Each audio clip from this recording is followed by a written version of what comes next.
नमस्कार, मैं हूं सुधीर चौधरी और डीएनए में आपका बहुत बहुत स्वागत है। जब भी हम सच बोलते हैं तो देश में बैठे कुछ लोगों को बड़ी तकलीफ होती है। 2 दिन पहले एक ऐसा ही सच हमने किसान आंदोलन को लेकर बोला था और वो सच ये था कि इस आंदोलन में अब खालिस्तान और राजनीतिक पार्टियों की एंट्री हो चुकी है। लेकिन हमारी ये बात कुछ लोगों को बहुत कड़वी लगी, क्योंकि सच हमेशा कड़वा ही होता है। इसके बाद हमें सोशल मीडिया पर लगातार ट्रोल किया गया और यह आरोप लगाया गया कि हम किसान विरोधी हैं। लेकिन सच यह है कि हम किसानों के साथ खड़े हैं। हम इस लड़ाई में जमींदारों के नहीं, बड़े बड़े जमींदारों के नहीं, बल्कि छोटे और गरीब किसानों के साथ खड़े थे और आज भी खड़े हैं। और हम उनके हक की बात कर रहे हैं, उनके हक के लिए हम भी लड़ाई कर रहे हैं। किसानों के मुद्दे को जी न्यूज से ज्यादा शायद किसी और न्यूज चैनल ने आज तक नहीं उठाया। हमने हर बार जब भी किसानों पर कोई मुसीबत आई है, सबसे पहले उनके मुद्दे को आपके सामने रखा है, उनके दुख दर्द को आपके सामने रखा है। हम हर उस गांव में गए हैं, हम उन किसानों के परिवारों से मिले हैं जो इस दुख दर्द के गवाह रहे हैं। लेकिन आज ये सुनकर दुख होता है कि जब कुछ राजनीतिक कार्यकर्ता ये आरोप लगाने लगते हैं कि शायद हम किसानों के खिलाफ हैं। किसानों के समर्थन में आने का मतलब यह नहीं है कि तमाम तरह के विरोध प्रदर्शनों का भी समर्थन किया जाए। आज हम आपको भारत में दशकों से चल रही इसी किसान पॉलिटिक्स का हर पहलू दिखाएंगे और आपको बताएंगे कि किसानों पर राजनीति करते करते किसान नेता कैसे अमीर बनते चले गए और किसान गरीब का गरीब रह गया। आज हमें दिल्ली के सिंधु बॉर्डर पर एक ऐसा ट्रैक्टर दिखाई दिया जिस पर AK-47 राइफल बनी हुई थी और खालिस्तान जिंदाबाद का नारा भी लिखा हुआ था। और यह तस्वीर हमारे उस दावे को और भी पुख्ता करती है जिसके मुताबिक इस आंदोलन को खालिस्तान के कुछ समर्थकों ने हाईजैक कर लिया है। आज हम इसका भी हर एक पहलू आपको दिखाएंगे। उस ट्रैक्टर की तस्वीर इस समय आपकी स्क्रीन पर है और यह ट्रैक्टर इस समय भी दिल्ली के बॉर्डर पर खड़ा हुआ है, जिस पर लिखा है खालिस्तान जिंदाबाद और जिस पर AK-47 राइफल बनी हुई है। इसके बाद हम जापान की बात करेंगे, जहां कोरोना वायरस से ज्यादा मौतें आत्महत्या की वजह से हो रही हैं। पिछले महीने जापान में 2100 से ज्यादा लोगों ने आत्महत्या कर ली, जबकि पिछले 10 महीनों में कोरोना वायरस से जापान में लगभग 2000 लोगों की मौत हुई। जापान एक बहुत अमीर और समृद्ध देश माना जाता है, लेकिन कोरोना वायरस की वजह से वहां के लोगों को अपना भविष्य अंधकार में दिखाई दे रहा है और लोग संघर्ष करने की बजाय सुसाइड का रास्ता अपना रहे हैं। जापान के इस जानलेवा डिप्रेशन का विश्लेषण आज इसलिए भी जरूरी है क्योंकि कोरोना वायरस की वजह से दुनिया के करोड़ों लोग, चाहे किसी भी देश में रहते हों, संकट और चुनौतियों का सामना कर रहे हैं, डिप्रेशन में चले गए हैं। और कोरोना वायरस के खत्म होने से पहले ही आत्महत्या दुनिया के लिए एक नई महामारी बन सकती है। और आखिर में हम दुनिया के सबसे तन्हा हाथी का दर्द आपको सुनाएंगे। यह हाथी पिछले 8 वर्षों से पाकिस्तान के इस्लामाबाद में एक चिड़ियाघर में बिल्कुल अकेले बंद था, लेकिन अब इसे कंबोडिया के एक वाइल्ड लाइफ सेंचुरी में पहुंचा दिया गया है, जहां इसे नए साथी मिलेंगे, इसके नए दोस्त बनेंगे और इसका अकेलापन दूर हो जाएगा। पाकिस्तान के एक तानाशाह की जिद की वजह से इस हाथी ने कैसे 35 वर्षों तक यातनाएं झेली और जीवन के आखिरी पलों में इस हाथी को मिली आजादी में क्या संदेश छिपा है, यह आज आप सबको समझना चाहिए। लेकिन सबसे पहले आज की तमाम बड़ी खबरें नॉनस्टॉप न्यूज में। पीएम मोदी ने आज वाराणसी में देव दीपावली में हिस्सा लिया। पीएम मोदी अलकनंदा क्रूज से वाराणसी के राजघाट पहुंचे। उन्होंने गंगा में पहला दीप प्रज्वलित किया। वाराणसी में आज 15 लाख दीप जलाए गए।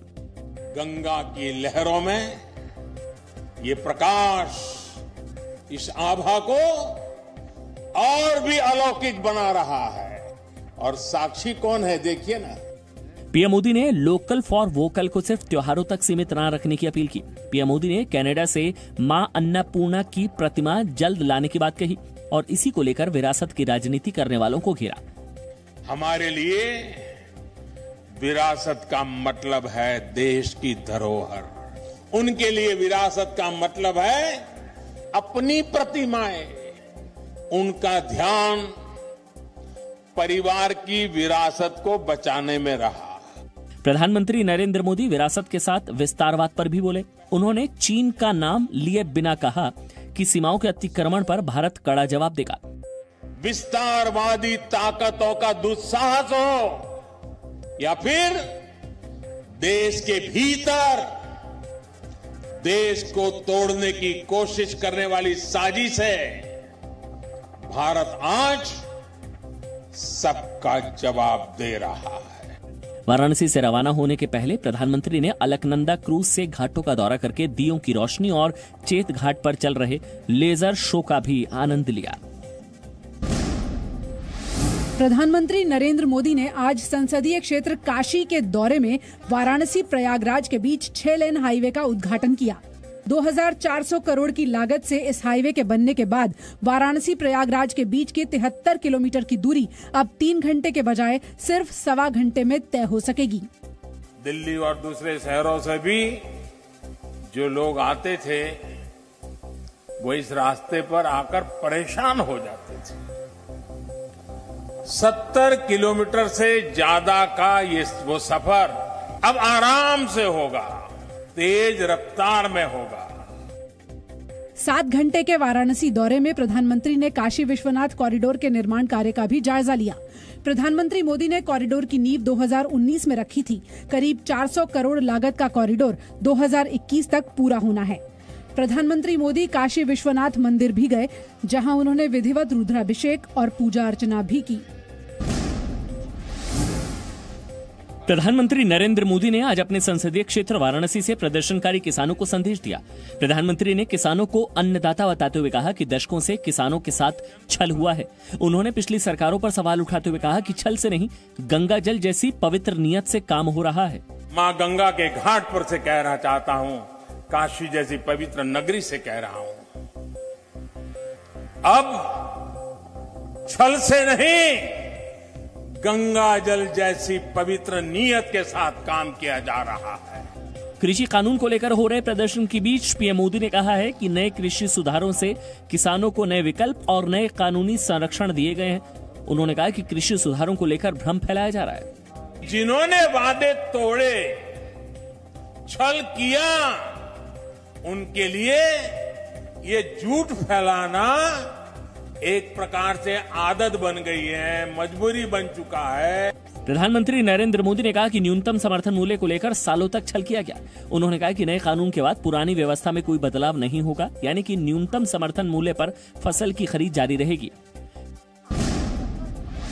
काशी से कृषि कानून पर प्रधानमंत्री के संदेश के बावजूद प्रदर्शनकारी किसान अपनी मांगों पर कायम हैं। किसानों का कहना है कि प्रधानमंत्री काशी से नहीं बल्कि उनके पास आकर अपनी बात कहें और उनकी बात सुने। किसान इसलिए भरोसा नहीं कर रहा आपके विश्वास पे, इनको बुलाइए, इनके साथ गलवकड़ी डालिए, इनसे प्यार कीजिए, बाकी बातें बाद में चाय पिएंगे और बैठ के करेंगे। किसान यूनियन से जुड़े लोगों का कहना है कि प्रधानमंत्री मोदी उन्हें गुमराह कर रहे हैं, इसलिए उन्हें उनकी बातों पर भरोसा नहीं है। न्यूनतम समर्थन मूल्य को छोटी सी बात है, जो आप कह रहे हैं वो हमें कागज में लिख के दे दें। किसान नेताओं का कहना है कि सरकार की कथनी और करनी में फर्क है। कृषि से जुड़े बिलों को लेकर दिल्ली की सीमाओं पर किसानों का प्रदर्शन जारी है। दिल्ली के पुलिस कमिश्नर NS श्रीवास्तव मौजूदा हालात को देखने के लिए सिंघू बॉर्डर पर पहुंचे। सड़क पे रहने के बजाय वो बुराड़ी ग्राउंड में जाएं, जहां पे बेहतर इंतजाम किए गए हैं। सिंघू बॉर्डर पर मौजूद किसानों का कहना है कि मांग पूरी होने तक वो पीछे हटने वाले नहीं है।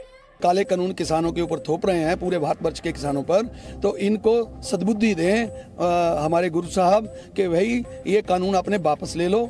दिल्ली यूपी बॉर्डर पर विरोध प्रदर्शन कर रहे किसानों ने सड़क पर धारा 144 और धारा 288 लिखा है। किसानों ने चेतावनी का बैनर भी लगा दिया है। प्रधानमंत्री की जबान से निकले शब्द के मायने है तो एक कानून के रूप में निकल के आए ना, कोरी कोरी जमा खर्ची क्यों होती है।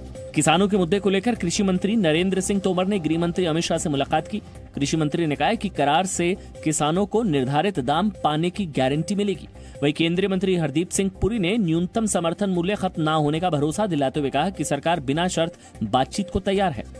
मिनिस्टर्स हैं, उन्होंने कहा है कि वो एक डेजिग्नेटेड स्थान पर बैठे और उनके रिप्रेजेंटेटिव्स के साथ बातचीत शुरू हो जाए। टिकरी बॉर्डर पर विरोध प्रदर्शन कर रहे किसानों ने गुरु नानक जयंती के मौके पर पूजा की और तैनात सुरक्षा कर्मियों को प्रसाद भी बांटा। जेएनयू के छात्र नेता रही शहला रशीद के पिता अब्दुल रशीद गोरा ने उन पर देश विरोधी गतिविधियों में शामिल होने का आरोप लगाया है। पिता का कहना है कि उनके घर से राष्ट्र विरोधी गतिविधियां चल रही हैं। पिता ने जम्मू कश्मीर के डीजीपी को चिट्ठी लिखकर कहा है कि शहला के संबंध देश विरोधी गतिविधि में शामिल लोगों के साथ हो सकते हैं। पिता का कहना है कि जांच होगी तो टेरर फंडिंग का मामला सामने आ जाएगा। अब्दुल रशीद ने अपनी बेटी शहला से खुद की जान को खतरा भी बताया है और कहा कि उनकी बेटी ने कश्मीर की राजनीति में कुख्यात लोगों से 3 करोड़ रुपए नकद लिए थे। ये गलत रास्ते पे जा रही है, ये गलत रास्ते पे जा रही है। आप जब देखेंगे आगे चलकर इसकी इन्वेस्टिगेशन हो जाएगी, इसमें 100% इन्वॉल्वमेंट टेरर फंडिंग का निकलेगा, बाहर की फंडिंग का निकलेगा। शहला रशीद ने पिता के आरोप के जवाब में उन पर घरेलू हिंसा का आरोप लगाया है। अब्दुल रशीद ने शहला के इस आरोप को गलत बताया। कोरोना संक्रमण के हालात पर चर्चा के लिए प्रधानमंत्री नरेंद्र मोदी ने 4 दिसंबर को सर्वदलीय बैठक बुलाई। बैठक वर्चुअल होगी, जिसमें सभी राजनीतिक दलों के संसद के दोनों सदनों के नेता आमंत्रित किए जा सकते हैं। सूत्रों के मुताबिक बैठक में कोरोना वैक्सीन को लेकर विस्तार से चर्चा हो सकती है। प्रधानमंत्री वैक्सीन निर्माण पर विपक्ष को जानकारी देंगे। वैक्सीन वितरण की योजना पर भी चर्चा की संभावना है। कोरोना को लेकर केंद्र सरकार की ओर से ये दूसरी सर्वदलीय बैठक होगी। प्रधानमंत्री ने आज कोरोना वैक्सीन बना रही 3 कंपनियों के अधिकारियों से वीडियो कॉन्फ्रेंसिंग के जरिए बात की। प्रधानमंत्री ने 28 नवंबर को अहमदाबाद, हैदराबाद और पुणे में इन कंपनियों का दौरा भी किया था। आज हम आप सबको किसान राजनीति के बारे में बताएंगे, लेकिन उससे पहले इस वक्त एक बहुत बड़ी खबर यह है कि दिल्ली के जेएनयू की पूर्व छात्र नेता शहला राशिद के पिता अब्दुल राशिद गोरा ने शहला राशिद पर देश विरोधी गतिविधियों में शामिल होने का बहुत गंभीर आरोप लगाया है। शहला राशिद के पिता ने जम्मू कश्मीर के डीजीपी को एक चिट्ठी लिखी है, जिसमें कहा है कि शहला राशिद के संबंध ऐसे लोगों से हो सकते हैं जिनके संबंध राष्ट्र विरोधी गतिविधियों में शामिल लोगों से हो सकते हैं। उन्होंने यह भी कहा कि अगर जांच की जाए तो टेरर फंडिंग के एक बड़े नेटवर्क के बारे में भी पता चलेगा। अब्दुल राशिद ने अपनी बेटी शहला राशिद से खुद की जान को खतरा भी बताया है और यह भी लिखा है कि उनकी बेटी शहला राशिद ने कश्मीर की राजनीति में प्रवेश करने के लिए एक खास पार्टी को ज्वाइन करने के लिए कुछ लोगों से 3 करोड़ रुपए नकद लिए थे। ये शहला राशिद के पिता के आरोप हैं। अब्दुल राशिद ने यह भी आरोप लगाया है कि जब उन्होंने शहला राशिद का विरोध किया तो उनके खिलाफ हिंसा की गई और उन्हें गलत आरोपों में फंसा दिया गया। शहला राशिद के पिता ने अब से थोड़ी देर पहले कौन से गंभीर आरोप लगाए हैं, अब उनकी खुद की जुबानी आप सुनिए। एज ए फादर आपने कभी समझाया उसको? वो 3 साल तो समझाते ही निकल गए ना। क्या समझाया? यही समझाया मैंने इसको, कहा कि तुम्हें इमीडिएटली यहाँ से निकलना पड़ेगा, आप जाओ जहाँ थे वहीं से आप पॉलिटिक्स। आपको धमकी भी मिली गई? इन्होंने मुझे धमकी दे दी ना, आपके बार धमकी दे दी, इसीलिए मैं भागा जम्मू आया। मेरे को कमाई का पहला इंडिकेशन मिला जब मुझे 3 करोड़ रुपए का ऑफर मिला इसको ज्वाइन कराने के लिए, ज़हूर वटाली और रशीद इंजीनियर की तरफ से।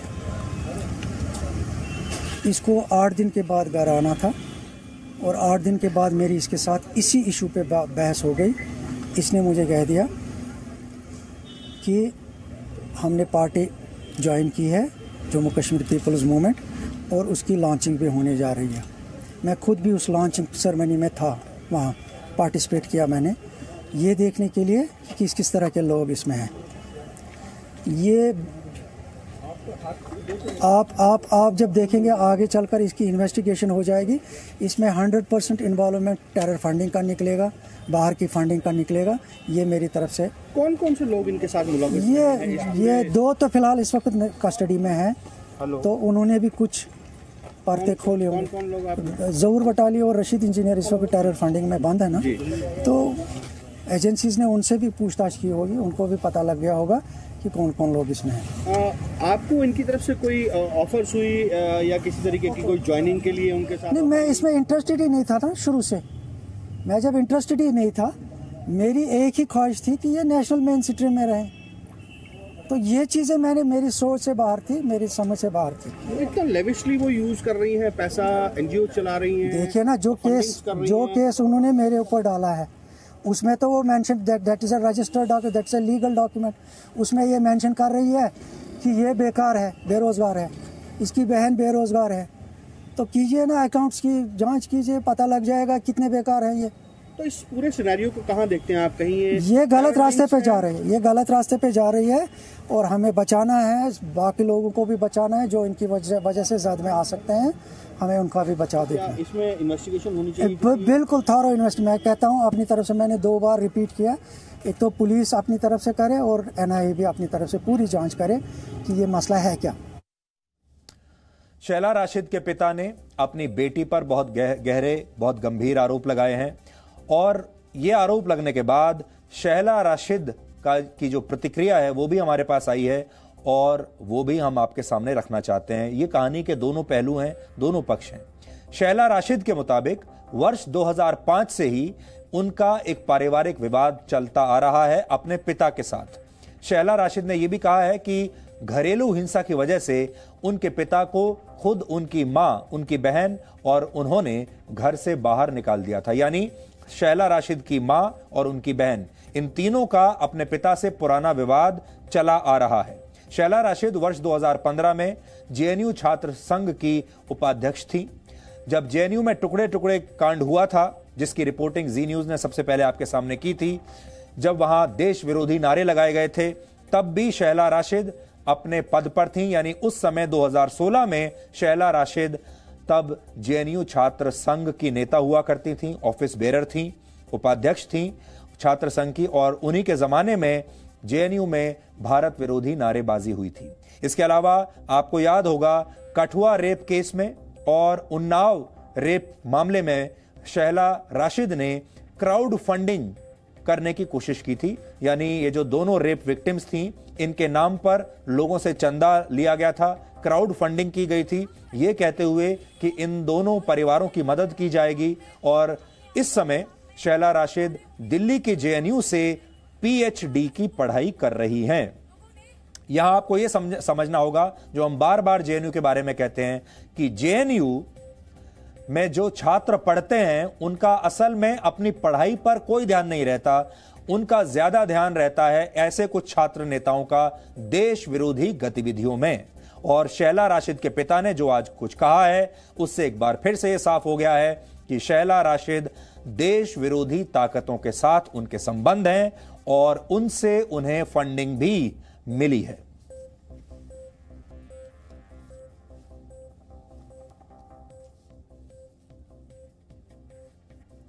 अब मैं आपको वो चिट्ठी पढ़कर सुनाना चाहता हूं जो शैला राशिद के पिता ने जम्मू कश्मीर के डायरेक्टर जनरल ऑफ पुलिस को लिखी है। उसकी कुछ खास बातें मैं आपको बताना चाहता हूं, जिसमें उन्होंने कहा है, just 2 months before the arrest of Zahoor Watali in terror funding case under UAPA, I was called by Zahoor Watali and Rashid engineer, जो कि पूर्व विधायक भी हैं, एट वटालीज रेजिडेंस इन श्रीनगर।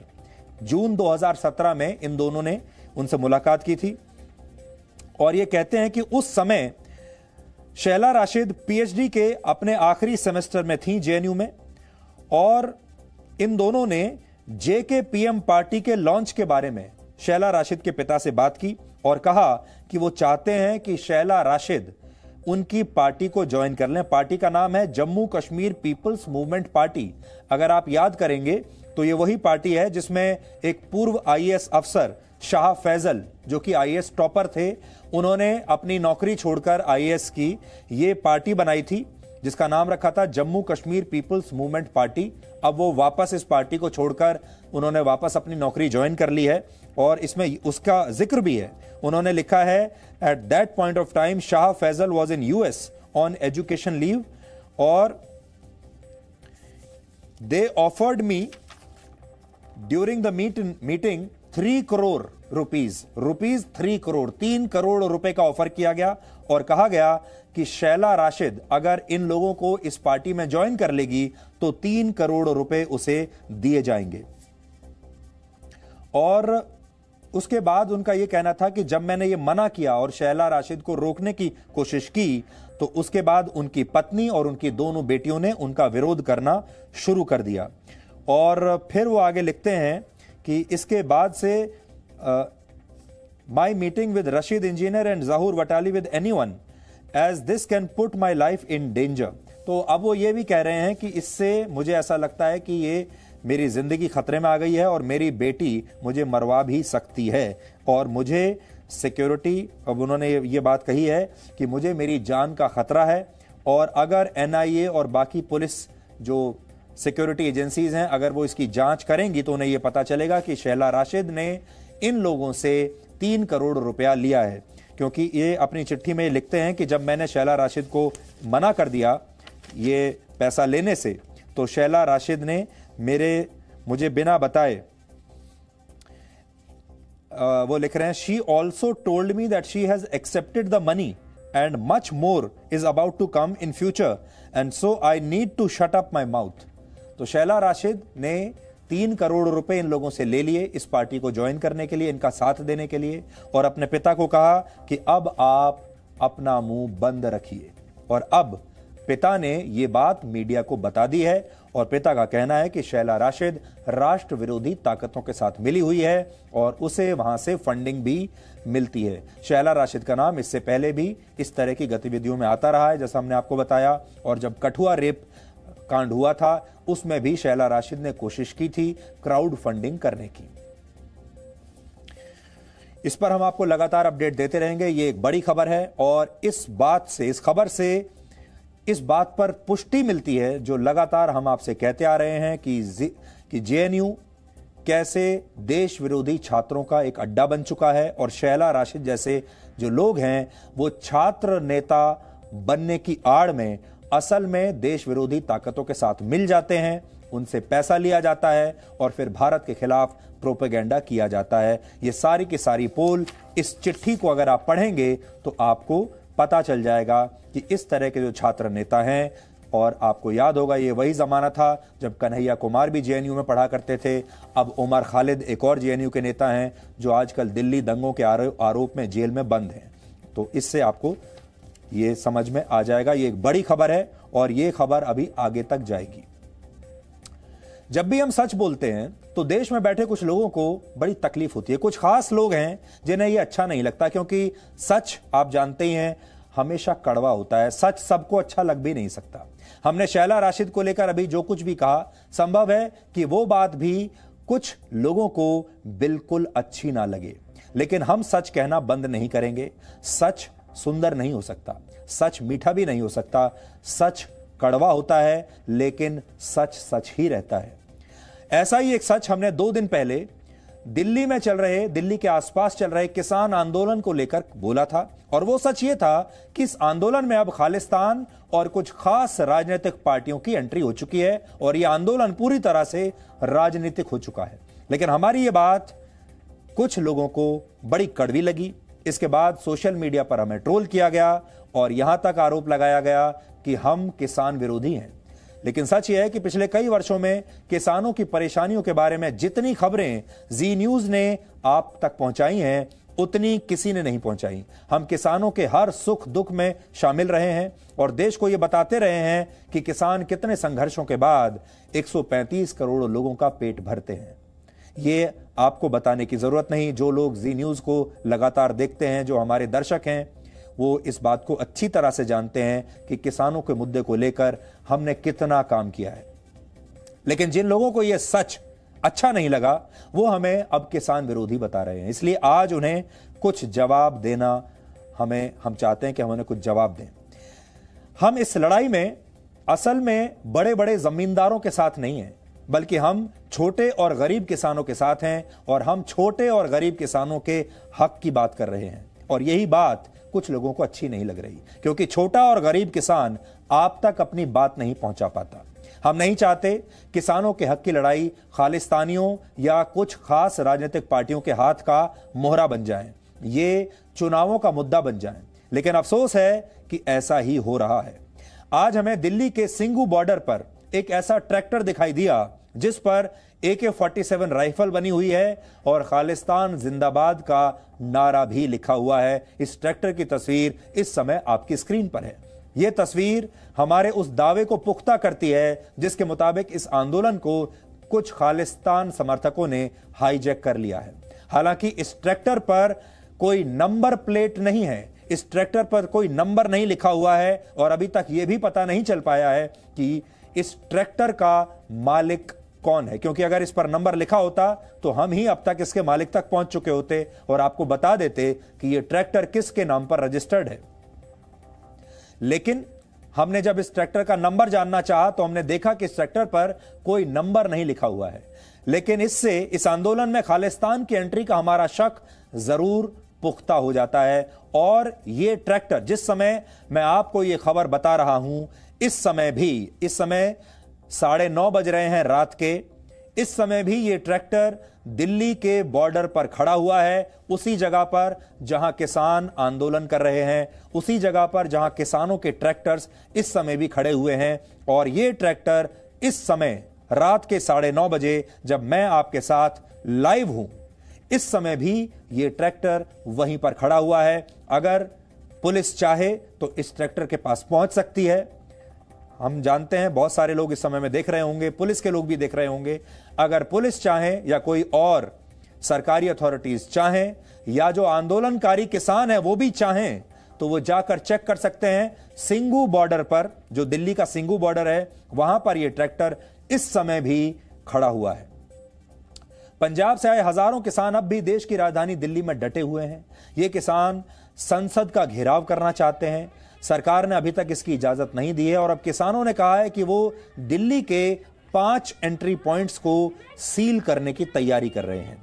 आंदोलन कर रहे किसानों का कहना है कि उनके पास 4 महीने का राशन है और वो अपनी मांगें पूरी होने तक दिल्ली छोड़कर नहीं जाने वाले। बहुत खाना, बहुत राशन लेकर आए हैं, वो चाहें तो महीनों तक यहां रहकर प्रदर्शन कर सकते हैं। पूरी तैयारी के साथ आए हैं। किसान प्रदर्शनकारियों द्वारा जिन 5 रास्तों को बंद किए जाने की बात हो रही है वो आप नक्शे के जरिए इस समय अपनी स्क्रीन पर देख सकते हैं। यह खास तौर पर उन लोगों के लिए है जो दिल्ली से बाहर जाने की तैयारी कर रहे हैं या जाते हैं काम से, या फिर वो लोग जो किसी काम से आसपास के राज्यों से दिल्ली में प्रवेश करते हैं। ऐसे तमाम लोगों को हम ये कहना चाहेंगे थोड़े दिन सावधान रहिए, क्योंकि दिल्ली अब चारों तरफ से घिर चुकी है और इन सारे एंट्री पॉइंट्स को किसान आंदोलनकारी सील कर देना चाहते हैं ताकि कोई भी दिल्ली में प्रवेश ना कर सके और दिल्ली से बाहर ना जा सके। दिल्ली के सिंगू बॉर्डर और टिकरी बॉर्डर को किसान पहले से ही बंद कर चुके हैं, जबकि गाजियाबाद और दिल्ली को जोड़ने वाले बॉर्डर पर भी किसानों की संख्या अब धीरे धीरे बढ़ रही है और इसे भी आंशिक रूप से बंद किया जा चुका है। इसके अलावा दिल्ली जयपुर हाईवे और दिल्ली आगरा हाईवे को भी बंद किए जाने की तैयारी चल रही है। अगर आने वाले दिनों में आप इनमें से किसी भी रास्ते पर होकर जाने की योजना बना रहे हैं तो आप फिलहाल अपने इस ट्रैवल प्लान को टाल दीजिए, क्योंकि आप जा ही नहीं पाएंगे। इस बीच केंद्र सरकार ने भरोसा दिलाया है कि सरकार किसानों से अब बिना कोई शर्त के बातचीत करने के लिए तैयार है। सरकार और किसानों के बीच ये बातचीत 3 दिसंबर को प्रस्तावित है। वैसे तो किसानों ने यह भी साफ किया है कि वो अपने मंच पर किसी भी राजनीतिक पार्टी को जगह नहीं देंगे, लेकिन यह आंदोलन जिस दिशा में जा रहा है उसे देखते हुए लगता है कि राजनीतिक पार्टियां, कुछ देश विरोधी तत्व और कुछ विदेशी ताकतें इस आंदोलन को हाईजैक कर लेना चाहती हैं। और हम बार बार देश के लोगों को, इन किसानों को इसी बात से आगाह कर रहे हैं। हम इन सारे किसानों से कहना चाहते हैं, आप हमें अपना दुश्मन मत समझिए, हम आपके साथ हैं। लेकिन हम आपको यह बताना चाहते हैं कि बहुत सारी राजनीतिक पार्टियां ऐसी हैं, बहुत सारे देश विरोधी ऐसे दल हैं जिनकी नजर आपके ऊपर है और वो आपके इस आंदोलन को हाईजैक करना चाहते हैं और वो इसका पूरा फायदा उठाना चाहते हैं। और ऐसा ना हो कि यह आंदोलन शुरू तो हुआ है आपकी मांगों को लेकर, लेकिन हो सकता है इसका फायदा आपको ना मिलकर किसी और को मिल जाए, जैसा कि हमेशा हर बार होता आया है। क्योंकि आपने ये देखा है यार, इस देश में पिछले 70 साल से किसानों के नाम पर राजनीति करने वाले नेता अमीर होते चले गए, उनके बंगले बड़े होते चले गए, उनकी गाड़ियां बड़ी होती चली गईं, बैंक बैलेंस भारी होता चला गया, लेकिन किसान आज भी उतना ही गरीब रहा। एक बार फिर ऐसा ना हो जाए। इतना ही नहीं, अब इस आंदोलन से जेनेटिकली मॉडिफाइड फसलों को इजाजत देने की मांग भी उठने लगी है। इन्हें जीएम क्रॉप्स कहते हैं। भारत में जेनेटिकली मॉडिफाइड फसलों के उत्पादन पर अभी रोक लगी हुई है, यानी यह गैर कानूनी है। लेकिन इस आंदोलन में इस तरह की मांग उठाए जाने से अब यह साफ हो जाता है कि कुछ विदेशी कंपनियों ने भी अपने फायदे के लिए इन किसानों को मोहरा बना लिया। यानी अब हर व्यक्ति अब इसमें अपनी इस बहती गंगा में हाथ धो लेना चाहता है, चाहे वो नेता हो, चाहे वो विदेशी कंपनियां हो, चाहे वो विदेशी एनजीओ हो, चाहे वो राष्ट्र विरोधी ताकतें हो, चाहे वो खालिस्तान वाले हों। ये दुष्प्रचार यहीं समाप्त नहीं होता। इस आंदोलन के केंद्र में किसानों की दो बड़ी मांगे हैं। पहली है एमएसपी यानी न्यूनतम समर्थन मूल्य को खत्म ना किए जाने की मांग, और दूसरी है सरकारी मंडियों को समाप्त ना किए जाने की मांग। इसलिए इस विषय को आज पूरे देश को पहले समझ लेना चाहिए, इससे पहले कि लोग आपको बहकाना शुरू कर दें। विषय को समझिए ताकि आप अपने तर्क बना सकें। सच यह है कि सरकार ना तो एमएसपी समाप्त करना चाहती है और ना ही नए कृषि कानूनों में मंडियों को समाप्त किए जाने का कोई भी प्रावधान है। यानी ये जो दोनों अफवाहें हैं ये झूठी हैं। ना तो मंडियां समाप्त हो रही हैं और ना एमएसपी समाप्त हो रहा है। वर्ष 2016 की एक रिपोर्ट के मुताबिक भारत में किसानों की प्रति महीने औसत कमाई आप जानते हैं कितनी है? सिर्फ 6,400 रुपए। एक महीने की कमाई, औसत कमाई किसानों की है 6,400 रुपए। यानी इनकी औसत सालाना कमाई सिर्फ 77,000 रुपए है। अब आप सोचिए, साल में जो व्यक्ति 77,000 रुपए कमाता हो, जो परिवार कमाता हो, वो क्या करेगा, क्या खाएगा और क्या बचाएगा? हमारे देश में 86% किसान छोटे किसानों की श्रेणी में आते हैं, यानी जिनके पास 5 हेक्टेयर से भी कम जमीन है। और आज हम कहना चाहते हैं हम इन्हीं किसानों के साथ हैं, हम किसानों के इस वर्ग के साथ हैं, हम इस वर्ग के किसानों की आवाज उठा रहे हैं। और यह बात बड़े किसानों को, बड़े जमींदारों को, आड़तियों को अच्छी नहीं लग रही। यह बात दलाली करने वाले लोगों को अच्छी नहीं लग रही। हम इन किसानों के साथ हैं और इनकी संख्या है कुल किसानों में 86%। भारत में इस समय सिर्फ 0.339% किसान ऐसे हैं जो इनकम टैक्स चुकाने के लिए क्वालिफाई भी करते हैं, इनकम टैक्स चुकाने की योग्यता रखते हैं। आपने ये तो सुना होगा कि किसानों की जो आय होती है वो इनकम टैक्स फ्री होती है, लेकिन ये तो सोचिए कि कितने किसान इस लायक हैं कि वो इनकम टैक्स देने की हालत में भी हों। 1% से भी कम, 0.5% से भी कम ऐसे किसान हैं जो इनकम टैक्स देने के लिए क्वालिफाई भी करते हैं, सिर्फ 0.39%। और यही 0.39% किसान बड़े किसान हैं और यही एजेंडा सेट करते हैं छोटे किसानों के लिए भी। और इन किसानों के पास औसतन कम से कम 15 हेक्टेयर या उससे ज्यादा जमीन है। लेकिन क्या आप जानते हैं कि इनमें से भी ज्यादातर लोग असली किसान हैं ही नहीं, बल्कि ये वो लोग हैं जो कागजों पर खुद को किसान बताते हैं और फिर अपनी आय को कृषि से हुई आय बताकर इनकम टैक्स पूरा के पूरा बचा लेते हैं। इनमें बड़े बड़े अमीर लोग हैं। आपने कई बार सुना होगा, हमारे देश में कई फिल्म स्टार्स भी ऐसे हैं जो अपने आप को किसान बताते हैं। क्यों बताते हैं? इनकम टैक्स बचाने के लिए। बहुत सारे नेता ऐसे हैं, बड़े बड़े नेता, जो अपने आप को किसान बताते हैं, और बहुत सारे उद्योगपति भी ऐसे हैं जो किसान ही बने हुए हैं। हमें इनमें से किसी का भी नाम लेने की जरूरत नहीं, आप समझ गए होंगे हमारा इशारा किस तरफ है। लेकिन ऐसा क्या है कृषि में कि बड़े बड़े लोग अपने आप को किसान बता रहे हैं सरकारी कागजों में? इसलिए क्योंकि इनकम टैक्स बचता है। भारत के 52% किसानों पर औसत कर्ज का बोझ 1,04,000 रुपए है। 52% किसान यानी आधे से ज्यादा किसान कर्ज के बोझ में दबे हुए हैं। यानी किसानों की औसत सालाना कमाई से ज्यादा उन पर कर्ज है। कमाई कम है, कर्ज ज्यादा है। देश में सिर्फ वर्ष 2019 में ही 10,000 से ज्यादा किसानों ने आत्महत्या की थी और इनमें से ज्यादातर किसान कर्ज चुकाने में असमर्थ हो चुके थे। बिचौलियों की वजह से हमारे किसानों को किसी भी अनाज के बाजार मूल्य का सिर्फ 10 से 23% ही मिल पाता है। यानी अगर बाजार में चावल की कोई किस्म 100 रुपए प्रति किलो पर आप खरीदते हैं तो किसान को अधिकतम उसमें से 100 रुपए में से 23 रुपए ही मिलते हैं। भारत एक कृषि प्रधान देश है, लेकिन दुनिया में कृषि उत्पादों के निर्यात में भारत का हिस्सा सिर्फ 2.5% है। कभी आपने सोचा है क्यों? एक सर्वे के मुताबिक भारत के गांवों में 72% युवा कृषि से जुड़े हुए हैं, लेकिन उनमें से भी सिर्फ 1% ही किसान बनना चाहते हैं। देश के 76% किसान कृषि के अलावा कोई और काम करना चाहते हैं, वो अब किसान नहीं बने रहना चाहते। इसकी एक बड़ी वजह कृषि में कमाई का लगातार कम होना है। सबसे बड़ी बात यह है कि मौजूदा लोकसभा के 38% सांसद भी किसान हैं। यह आश्चर्य की बात है कि भारत में हर 3 में से 1 सांसद किसान है और फिर भी किसानों की यह हालत है। फिर भी किसान आज सड़क पर है और नेता अपने शानदार बड़े बड़े बंगलों में आराम से बैठकर टीवी पर आंदोलन की खबरें देखते हैं और सोशल मीडिया पर ट्वीट करते हैं। आंदोलन कर रहे किसानों को यह डर है कि सरकार एमएसपी की व्यवस्था खत्म करने वाली है, लेकिन यह बिल्कुल सच नहीं है। इसे आप 2 पॉइंट्स के जरिए समझिए। पहली बात यह है कि सरकार सरकारी राशन की दुकानों के जरिए गरीब लोगों तक मुफ्त या बहुत सस्ती दर पर अनाज पहुंचाती है।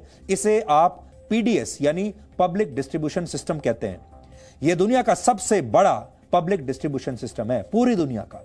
इसके लिए सरकार किसानों से ही अनाज खरीदती है और यह खरीद ज्यादातर मौकों पर एमएसपी पर ही होती है। लॉकडाउन के दौरान भारत के करीब 80 करोड़ लोगों को इसी पीडीएस योजना के तहत मुफ्त अनाज दिया गया था। 80 करोड़ लोगों को, और यह पिछले 8 महीने से सरकार कर रही है। सरकार की कोशिश होती है कि वो पीडीएस के लिए कम से कम 6 महीनों तक का अनाज स्टोर करके रखे, और यह सारा अनाज सरकार एमएसपी पर खरीदती है। ऐसे में इस व्यवस्था के खत्म होने का कोई सवाल उठता ही नहीं है, क्योंकि यह खरीद सरकार की तरफ से ऐसे ही जारी रहेगी। इसी तरह भारत में राइट टू फूड भी लागू है। इसके तहत गरीबी रेखा से नीचे रहने वाले लोगों को मुफ्त अनाज देने की जिम्मेदारी सरकारों की है, और इसके लिए भी सरकार किसानों से ही अनाज खरीदती है और आगे भी खरीदती रहेगी। दूसरी बात यह है कि सरकार देश की संसद में इस बात को कह चुकी है कि उसकी एमएसपी समाप्त करने की कोई योजना नहीं है। कोई भी सरकार संसद में कही गई बात या किए गए वादे से मुकर नहीं सकती। अगर ऐसा होता है तो सरकार के खिलाफ कानूनी मुकदमा चल सकता है और सरकार गिर भी सकती है। अब देश के लोगों को और किसानों को यह सोचना चाहिए कि जब लोग उद्योगपतियों द्वारा तय किए गए एमआरपी यानी मैक्सिमम रिटेल प्राइस पर विश्वास करते हैं और उसी पर आधारित वो दाम देते हैं, तो फिर सरकार द्वारा तय एमएसपी से किसी को क्या समस्या हो सकती है। लेकिन यहां सरकार को भी एक काम जरूर करना चाहिए, यह हमारा सुझाव है, और देश भर के किसान भी सुने, आप लोगों को भी सुनना चाहिए। सरकार को यह काम करना चाहिए कि वो एमएसपी को उसी तरह से कानूनी मान्यता दिला दे जैसे एमआरपी को हासिल है। आपने देखा होगा, आप बाजार में कोई भी चीज खरीदिए, हर चीज के पैकेट पर एमआरपी लिखा होता है, मैक्सिमम रिटेल प्राइस। यह लिखा होता है कि इससे ज्यादा का आप बेच नहीं सकते।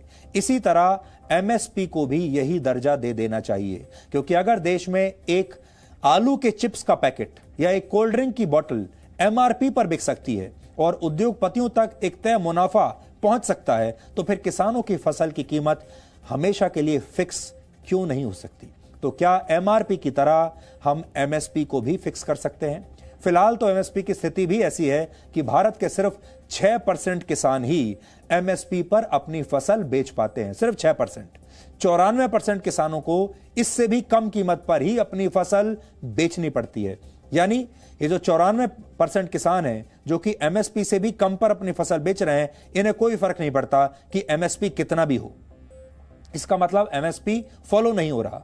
सरकार को अब यह करना है कि ये जो एमएसपी है, ये इस तरह इसको संवैधानिक दर्जा दे दिया जाए कि ये सब पर लागू हो जाए। एमएसपी का अर्थ है मिनिमम सपोर्ट प्राइस, यानी न्यूनतम समर्थन मूल्य। ये वो न्यूनतम कीमत होती है जिस पर सरकार किसानों से फसल खरीदती है। इससे होता यह है कि फसल के दाम जरूरत से ज्यादा गिर जाने पर भी किसानों की लागत निकल आती है और उन्हें कुछ ना कुछ मुनाफा भी हो जाता है। फिलहाल भारत में 23 फसलों पर सरकार एमएसपी देती है, सिर्फ 23 फसलों पर, सब पर नहीं है। लेकिन इनमें से मुख्य फसलें हैं गेहूं और धान, और यह व्यवस्था वर्ष 1966-67 के दौरान लागू की गई थी। तब भारत में अक्सर अनाज का संकट हो जाया करता था। तब आपको याद होगा सूखा पड़ता था। लेकिन जैसे जैसे कृषि की टेक्नोलॉजी बेहतर होने लगी, उत्पादन बढ़ने लगा और एमएसपी की व्यवस्था पहले से चल रही थी, इसलिए सरकार को ज्यादा मात्रा में फसल किसानों से खरीदनी पड़ती है। कई बार ये किसानों से ली गई फसल जरूरत से ज्यादा होती है। इसे स्टोर करके रखने पर सरकार को काफी पैसा भी खर्च करना पड़ता है और फसल खराब हो जाने की आशंका भी बनी रहती है। इसलिए कुछ विशेषज्ञ अब ये कह रहे हैं कि एमएसपी की जगह सरकार किसानों को प्रति हेक्टेयर जमीन के हिसाब से 10,000 रुपए की राशि देने लगे। यानी मान लीजिए आपने ये तय कर दिया कि 10,000 रुपए प्रति हेक्टेयर के हिसाब से किसानों को पैसा दिया जाएगा, तो शायद ज्यादा बेहतर हो। देश भर में इसे लागू करने का जो पूरा खर्च है वो होगा 1,97,000 करोड़ रुपए के आसपास, और ये एमएसपी पर आने वाले खर्च के लगभग बराबर ही है। इस व्यवस्था का समर्थन करने वाले लोगों का कहना है कि वैसे भी भारत में ज्यादातर किसान एमएसपी से बहुत कीमत पर ही अपनी फसल बेच पाते हैं। किसानों को तो वैसे भी एमएसपी से नीचे ही फसल बेच रहे हैं और इससे किसानों को नुकसान भी होता है, जबकि ये नई व्यवस्था के तहत किसान जिस दाम पर चाहें अपनी फसल बेच सकते हैं और 10,000 रुपए का अतिरिक्त मुनाफा भी कमा सकते हैं। यानी ये किसानों के ऊपर छोड़ दिया जाए कि वो किस बाजार भाव में अपनी फसल बेचेंगे, लेकिन 10,000 रुपए प्रति हेक्टेयर उन्हें सरकार से मिलता ही रहेगा। भारत में एमएसपी को अभी संवैधानिक गारंटी का दर्जा नहीं मिला है, लेकिन फिर भी सरकार किसानों से हर साल एमएसपी पर फसल खरीदती है। लंबे समय से इस बात की मांग हो रही है कि सरकार एमएसपी को संवैधानिक दर्जा दे। आजादी के बाद से भारत में अब तक अलग अलग पार्टियों के 15 प्रधानमंत्री हुए हैं। इस दौरान कांग्रेस ने या उसके समर्थन से चलने वाली पार्टियों ने लगभग 54 साल तक शासन किया है, लेकिन अभी भी इस दिशा में कोई कदम नहीं उठाए गए। यानी 54 साल कांग्रेस की सरकारें रहीं। कांग्रेस इतना ही चिंतित है किसानों को लेकर, तो 54 साल में उन्होंने ये सब पहले क्यों नहीं कर दिया, उनसे पूछना चाहिए। वर्ष 1979 से 1980 तक चौधरी चरण सिंह भारत के प्रधानमंत्री थे। वो खुद किसानों के बहुत बड़े नेता थे, लेकिन तब भी उन्होंने भी किसान नेता होने के बावजूद चौधरी चरण सिंह ने भी एमएसपी को संवैधानिक दर्जा नहीं दिलवाया। किसानों के आंदोलन के जरिए एमएसपी को कानूनी मान्यता देने की मांग उठाने वाले राजनीतिक दलों को यह सोचना चाहिए कि जब उनकी खुद की सरकारें थीं, उन्हें कई कई सालों तक मौका मिला, तो उन्होंने कभी भी ऐसा क्यों नहीं किया, और ये मांग आज ही उन्हें याद क्यों आ रही है 73 वर्षों के बाद।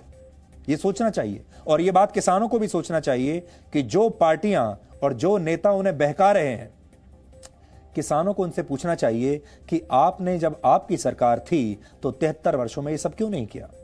73 वर्षों से भारत में किसानों पर सिर्फ राजनीति हुई है, और इसका नतीजा यह है कि राजनीति करने वाले नेता तो अमीर होते चले गए और किसान गरीब ही रह गए, बल्कि किसान पहले से भी ज्यादा बुरी हालत में पहुंच गए। वर्ष 2001 से 2016 तक भारत में सांसदों की तनख्वाह 1250% तक बढ़ी है। सांसदों की तनख्वाह 1250% बढ़ी है, लेकिन किसानों की आमदनी पिछले 10 वर्षों में करीब 1.5 गुना ही बढ़ पाई है।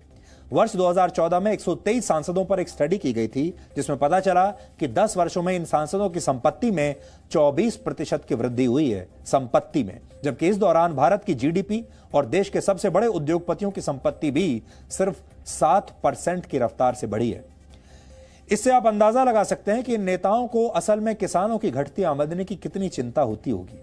2016 में सूचना के अधिकार कानून के तहत मांगी गई एक जानकारी से पता चला कि वर्ष 2007 से 2016 के बीच भारत के कुछ लोगों की कृषि से हुई आय 1,55,000 करोड़ रुपए के आसपास थी। कृषि से हुई आय 1,55,000 करोड़ रुपए। जाहिर है इतना पैसा देश के छोटे और गरीब किसानों ने तो कमाया नहीं होगा। यह पैसा उन लोगों का था जो खुद को किसान बताकर अपना इनकम टैक्स बचाते हैं। कुछ विशेषज्ञों का यह भी दावा है कि नकली किसान बनकर काला धन जमा करने वालों की संख्या विदेशों में काला धन जमा करके रखने वालों से भी ज्यादा हो सकती है।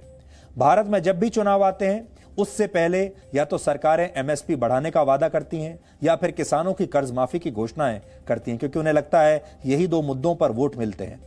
इस वर्ष तक भारत के 11 राज्य किसानों के लाखों करोड़ों रुपए के कर्ज को माफ कर चुके हैं, और ये कर्ज माफी के बाद ही उन्हें वोट मिलते हैं और तभी सरकारें बनती हैं। आपने देख लिया होगा, हर साल किसानों की हालत सुधारने के लिए नई नई योजनाएं लाई जाती हैं, राहत पैकेज दिए जाते हैं, लेकिन किसानों की स्थिति जस की तस बनी रहती है। आज भी हमारा यह कहना है कि किसानों के कर्ज माफी के बजाय, किसानों को और आर्थिक मदद देने की बजाय, किसानों को इतना सक्षम बनाना चाहिए कि वो अपना इनकम टैक्स भी दे पाएं, अपना कर्ज भी दे पाएं और अपने सारे बिल चुका पाएं। किसानों को इतना सक्षम हमें बनाना चाहिए, लेकिन हमारे देश के नेता चाहते हैं कि किसान हमेशा उनसे भीख मांगता रहे, किसान हमेशा उनके बंगले के सामने हाथ फैलाकर खड़ा रहे और सिर्फ कर्ज माफी की मांग करता रहे। वो ये नहीं चाहते कि किसान सक्षम हो जाए। भारत में आजादी के बाद से किसानों का कितना कर्ज माफ हुआ, इसका कोई ठीक आंकड़ा उपलब्ध नहीं है, लेकिन वर्ष 1990 के बाद से अब तक किसानों के लिए करीब 3.5 लाख करोड़ रुपए के राहत पैकेज जारी किए जा चुके हैं। अगर भारत के रक्षा बजट से पूर्व सैनिकों को पेंशन दिए जाने का खर्च हटा दें तो यह राहत पैकेज इस वर्ष के भारत के रक्षा बजट के बराबर है और यह भारत के इस वर्ष के कृषि बजट से भी ज्यादा है। एक जमाना था जब भारत में प्रजा भी किसान हुआ करती थी और राजा भी किसान होते थे। देवी सीता के पिता राजा जनक जब हल चला रहे थे उसी दौरान सीता प्रकट हुई थी। यहां तक कि सिखों के पहले गुरु नानक देव जी भी खेती ही किया करते थे। करीब 6 दशक पहले जब देश अनाज के संकट से गुजर रहा था तब तत्कालीन प्रधानमंत्री लाल बहादुर शास्त्री ने प्रधानमंत्री आवास में हल चलाकर देश के लोगों को अनाज के ज्यादा से ज्यादा उत्पादन का संदेश दिया था। यह वो जमाना था जब किसानों और जवानों को देश में एक जैसा सम्मान मिलता था। जय जवान जय किसान के नारे लगते थे, लेकिन धीरे धीरे किसान राजनीति का मुद्दा बन गए। ये वो टाइम था जब ना तो किसान राजनीति में हुआ करते थे और ना सैनिक राजनीति में हुआ करते थे। ना जवान राजनीति करता था ना किसान राजनीति करता था और दोनों देश के लिए लड़ते थे। किसान देश के अंदर लड़ता था और जवान बॉर्डर पर लड़ता था। लेकिन धीरे धीरे किसानों की एंट्री राजनीति में हो गई। किसानों के नाम पर देश में बड़ी बड़ी रैलियां होने लगी। देखते ही देखते किसान राजनीति का मोहरा बन गए। किसानों के नाम पर बड़े बड़े नेता आ गए। किसानों के हितों की बात करने वाले लोग किसान नेता बन गए। किसानों के नाम पर बड़ी बड़ी पार्टियां बन गई। विशुद्ध राजनीति में होने लगी और किसान सांसद भी बनने लगे और फिर बाद में किसान प्रधानमंत्री भी बने। लेकिन उन्होंने किया कुछ नहीं। आजाद भारत में किसानों का सबसे बड़ा सम्मेलन वर्ष 1977 में हुआ था और तब 10 लाख किसान देश की राजधानी दिल्ली पहुंचे थे। दिल्ली के बोट क्लब पर हुए इस सम्मेलन का नेतृत्व उस जमाने के किसान नेता चौधरी चरण सिंह कर रहे थे, जो उस समय देश के होम मिनिस्टर थे, गृह मंत्री। उस समय जनता पार्टी की सरकार थी। मोरारजी देसाई प्रधानमंत्री थे और इस सम्मेलन में पूर्व प्रधानमंत्री इंदिरा गांधी भी आई थी, जो कुछ समय पहले ही जेल से रिहा हुई थी। इस सम्मेलन में इंदिरा गांधी ने चौधरी चरण सिंह से कहा था, इसमें कोई संदेह नहीं कि वही उत्तर भारत के सबसे बड़े किसान नेता हैं। सिर्फ उत्तर प्रदेश के नहीं, उत्तर भारत के भी सबसे बड़े किसान नेता हैं। इसके बाद 1978 में चौधरी चरण सिंह ने मोरारजी देसाई से मतभेद की वजह से गृह मंत्री का पद छोड़ दिया और फिर बाद में 23 दिसंबर 1978 को दिल्ली के बोट क्लब पर उन्होंने फिर से किसानों का एक बड़ा सम्मेलन बुलाया, जिसमें लाखों किसान पहुंचे और इसके जरिए उन्होंने अपनी ताकत दिखाई, यानी किसानों के जरिए ताकत दिखाई। कांग्रेस को भी किसानों पर सियासत का मौका मिला और जनता पार्टी की सरकार गिरने के बाद चौधरी चरण सिंह कांग्रेस की मदद से प्रधानमंत्री बन गए। प्रधानमंत्री बनने के बाद चौधरी चरण सिंह ने लाल किले से अपने पहले ही भाषण में किसानों को लेकर क्या कहा था, आज आपको जरूर सुनना चाहिए। बड़ा दिलचस्प रहेगा अगर आज आप चौधरी चरण सिंह का भाषण लाल किले से सुन लें और देखिए उस जमाने में उन्होंने क्या कहा था और आज क्या हो रहा है। जब तक इन चीजों की पैदावार नहीं बढ़ती है, भाव बढ़ता रहेगा, एक मुल्क कभी तरक्की नहीं। अब मैं उन वर्गों का जिक्र कर रहा था जिनकी तरफ गवर्नमेंट को ज्यादा ध्यान देने की जरूरत है। हरिजन लोग, आदिवासी लोग, भूमिहीन लोग, बेरोजगार लोग या जिनके पास कम रोजगार, और अपने देश के 50% से अधिक किसान जिनके पास केवल 1 हेक्टर जमीन है, 4 बीघे जमीन से कम है, इन सब की तरफ गवर्नमेंट का विशेष ध्यान होगा। अन्न के भंडार पड़े हैं आप कहते होंगे, तो फिर देश के अंदर क्यों भूख? उसका कारण यह है कि उनके पास क्रय शक्ति नहीं, उनके पास परचेजिंग पावर नहीं। उसके लिए खेती की पैदावार बढ़ाने की तरफ विशेष ध्यान देने की आवश्यकता है।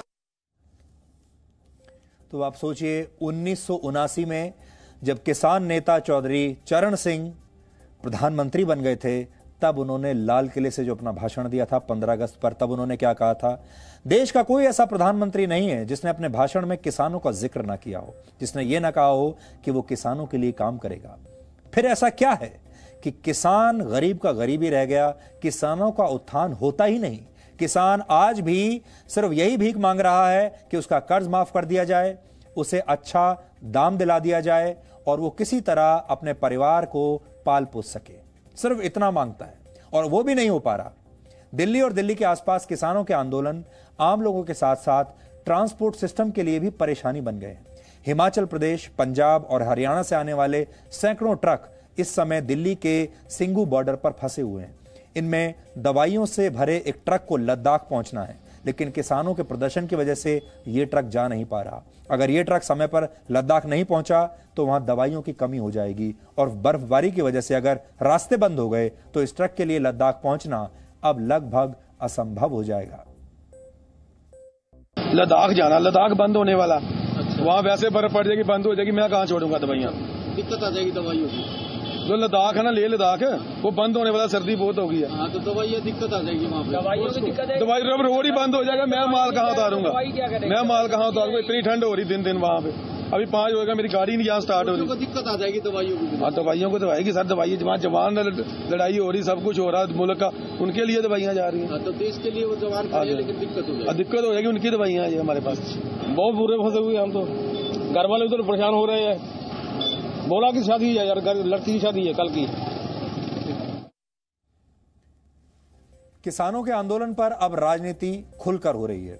शिवसेना ने कहा है कि सरकार लद्दाख की सीमा पर चीन को तो रोक नहीं पाई, लेकिन अपनी सीमाओं पर किसानों को रोक रही है।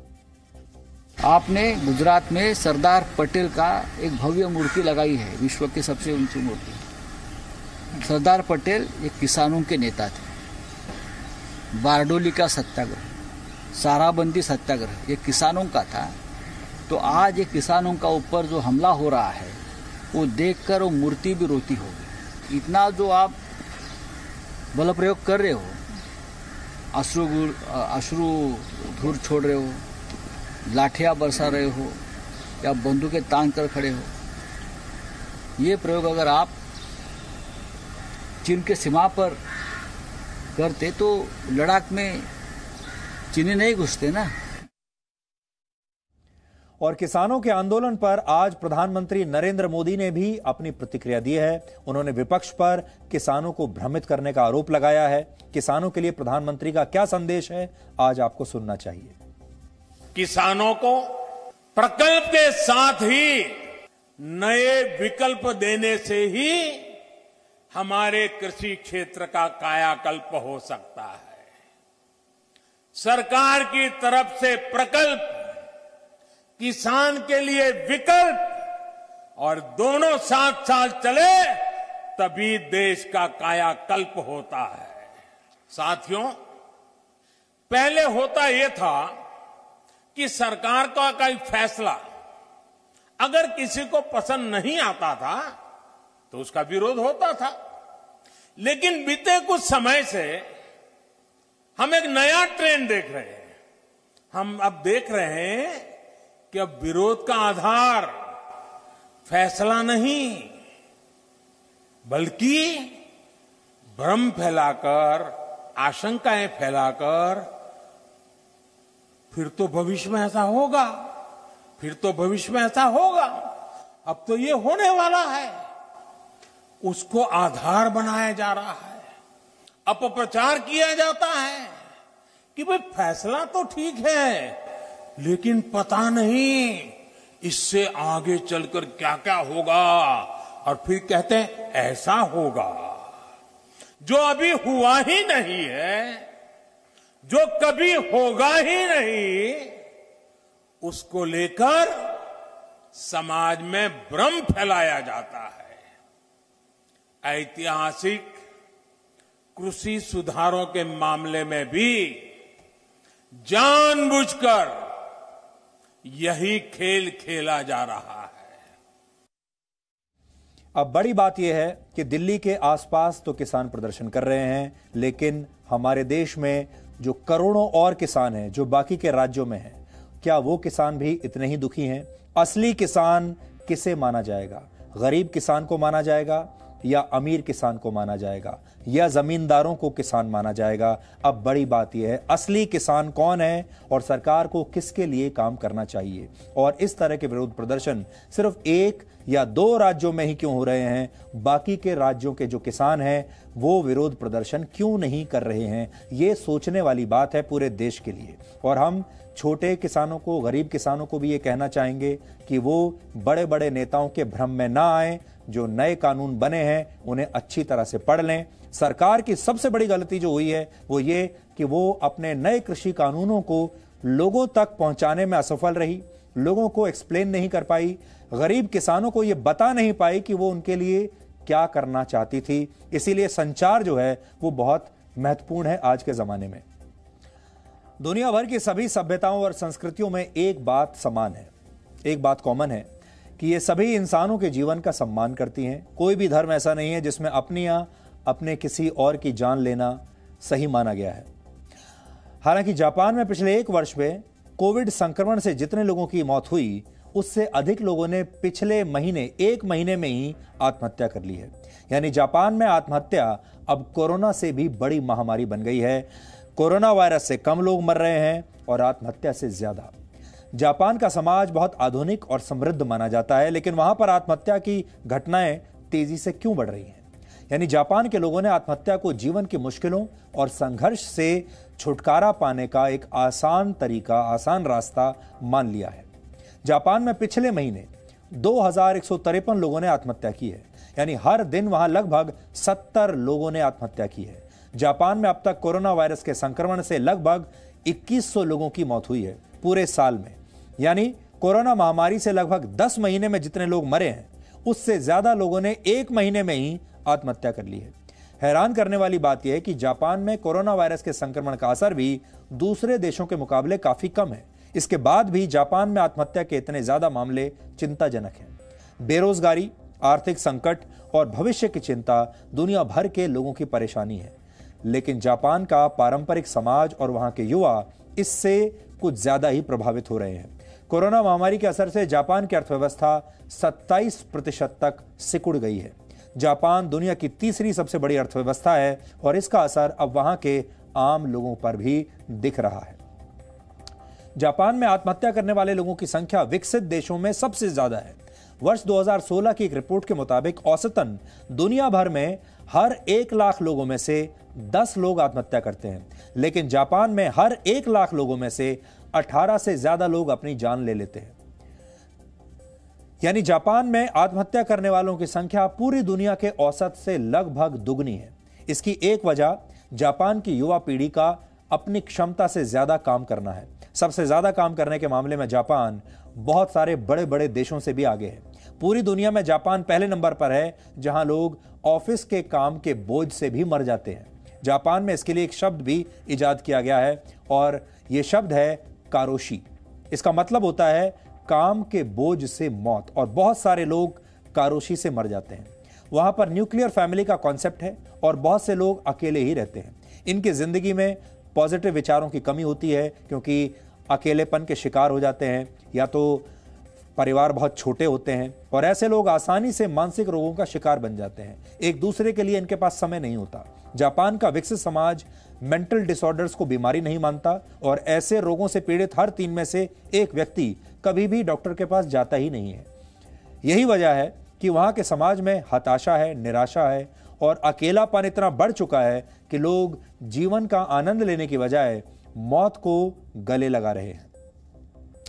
विश्व स्वास्थ्य संगठन के मुताबिक जब भी कोई व्यक्ति आत्महत्या करता है तो उससे जुड़े करीब 135 लोगों का जीवन प्रभावित होता है। आत्महत्या करने वाले व्यक्ति के आसपास जो करीब 135 लोग होते हैं, चाहे वो उसके रिश्तेदार हों, परिवार के लोग हों, दोस्त हों, वो प्रभावित होते हैं। ये लोग गहरे दुख में और अवसाद में चले जाते हैं। किसी भी जीवन की समाप्ति से उस व्यक्ति के जीवन साथी, उसके बच्चे, परिवार, रिश्तेदार, दोस्त, उसके साथी कर्मचारी बुरी तरह प्रभावित होते हैं। यानी आत्महत्या सिर्फ अपने आप पर की गई हिंसा नहीं है, बल्कि उस व्यक्ति के करीबी लोगों को भी दुख पहुंचाती है।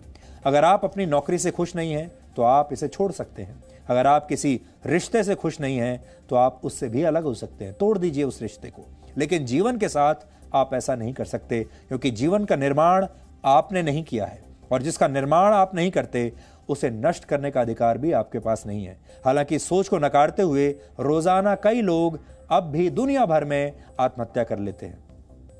जापान में पिछले वर्ष के मुकाबले अक्टूबर 2020 में महिलाओं की आत्महत्या दर पुरुषों के मुकाबले 4 गुना बढ़ गई।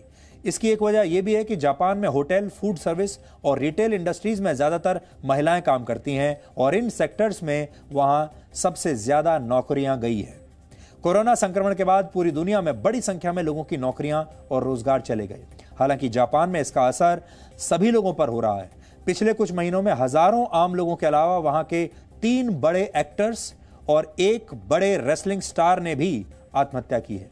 यानी जो लोग कामयाबी के शिखर पर होते हैं, जिन्होंने बहुत पैसा कमाया है, नाम कमाया है, शोहरत कमाई है, वो भी कोरोना संक्रमण के समय खुद को अकेला महसूस कर रहे हैं और डिप्रेशन में जा रहे हैं। ऐसे लोगों की जिंदगी ऊपर से जितनी चमकदार दिखती है, उस जिंदगी में अंदर से बहुत खालीपन होता है और अक्सर जब तक इसका पता चलता है बहुत देर हो चुकी होती है। आत्महत्या, किसी भी देश के लोग आत्महत्या क्यों करते हैं, यह इस बात पर निर्भर करता है कि वहां का समाज इस बुराई को लेकर सोचता क्या है। माना जाता है कि जापान के समाज ने आत्महत्या को एक सच्चाई की तरह स्वीकार कर लिया है और कई मामलों में इसे नैतिक रूप से भी सही फैसला मान लिया जाता है। यह वहां की सबसे बड़ी परेशानी है। माना जाता है इसकी शुरुआत जापान में सैकड़ों वर्ष पहले समुराई नामक योद्धाओं ने की थी। ये योद्धा अपने सम्मान की रक्षा करने के लिए हाराकिरी कर लेते थे। जापानी भाषा में हाराकिरी का अर्थ चाकू मारकर आत्महत्या करना होता है और ऐसा करने वालों को वहां पर बड़े सम्मान की नजर से देखा जाता है, उन्हें वीर माना जाता है। जब जापान में आत्महत्या के खिलाफ लोगों में जागरूकता लाने की कोशिश की जा रही थी तो जापान की सरकार इस वर्ष सुसाइड पर रोकथाम के लिए 251 करोड़ रुपए खर्च कर रही है। दुनिया के दूसरे देशों के लिए क्राइम रेट को कम करना एक बड़ी चुनौती है। हालांकि जापान में अपराध पहले से ही इतना कम है कि वहां की पुलिस के पास ना के बराबर काम है। वहां पर क्राइम होता ही नहीं है, पुलिस खाली बैठी है। वर्ष 2016 में जापान में हर 3 लाख लोगों में सिर्फ 1 व्यक्ति की हत्या हुई, 3 लाख में से 1 व्यक्ति की, और यह दुनिया के विकसित देशों में सबसे कम है। अमेरिका में जापान के मुकाबले 18 गुना ज्यादा अपराध होते हैं। यानी जापान में लोगों के जीवन पर अपराधियों का खतरा नहीं है, हालांकि वो खुद ही अपनी जान के दुश्मन बन जाते हैं। तो अपराधी नहीं मारता आकर, लोग अपने आप को खुद ही मार लेते हैं। वर्ष 2009 से 2019 तक जापान में आत्महत्या करने वालों की संख्या लगातार कम हुई। इसके बावजूद 2019 में वहां 20,000 लोगों ने आत्महत्या की थी और पिछले 42 वर्षों में यह आत्महत्या के सबसे कम मामले हैं। हालांकि कोरोना महामारी शुरू होने के बाद सुसाइड्स के मामले तेजी से बढ़ रहे हैं और अभी दुनिया की पहली प्राथमिकता कोरोना वायरस की वैक्सीन तैयार करना है। लेकिन जापान के लोगों को कोरोना वैक्सीन के साथ आत्महत्या को रोकने वाली वैक्सीन का भी बेसब्री से इंतजार है। Presenting B News app available on Google Play and App Store. Download it now.